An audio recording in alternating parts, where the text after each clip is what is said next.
Mga katrops, welcome back ulit sa aking channel, Sports React PH. At ngayon nga ay pag-uusapan natin ang balitang handa na nga po si Coach Steve Kerr sa batikos na abutin niya mula sa mga fans ng Boston Celtics. Pag-uusapan na rin nga natin dito sa ating panibagong video, ang balitang pumirma na nga po ngayong araw ang target center ng Los Angeles Lakers.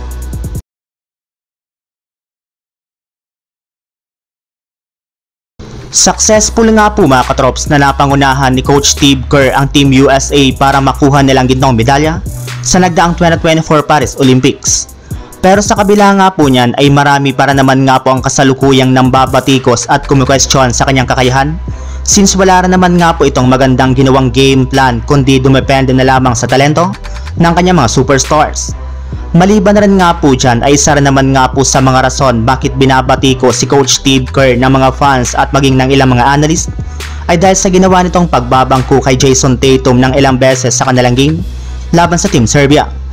Hindi rin naman nga po deserve ni Tatum na mabangko sa nagdaang Paris Olympics, lalo pat isa rin naman nga po ito sa mga best player na nanguna sa Boston Celtics para makuha nilang kampyonato ng nakaraang season.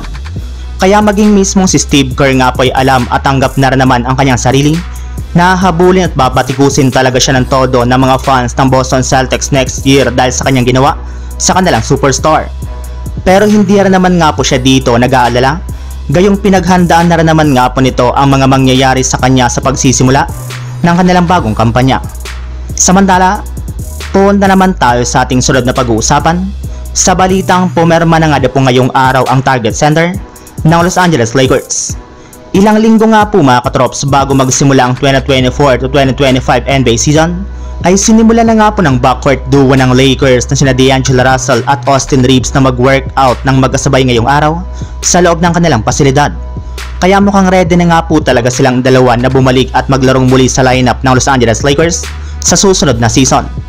Alam naman nga po ninyo mga katrops na isa nga po ang duo nila D'Angelo Russell at Austin Reeves sa mga hindi magbabago sa starting lineup ng Lakers, since malaki para naman nga po ang kanilang tiwala sa kanilang dalawa.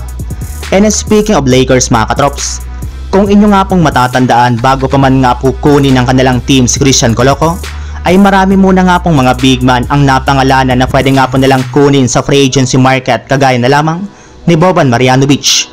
Ngunit imposible na rin naman nga po nila itong makuha dahil sa kanilang ginawang move at dahil na rin naman sa inalabas na balita ngayong araw, natuluyan na nga po itong umalis sa NBA at pumirma ng kontrata sa Turkish Basketball Club na Fenerbahce.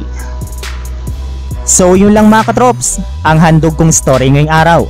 Sana nag-enjoy kayo, please like and subscribe my YouTube channel, Sports React PH, para sa iba pang story at update patungkol sa NBA. Kita-kits muli sa ating susunod na video.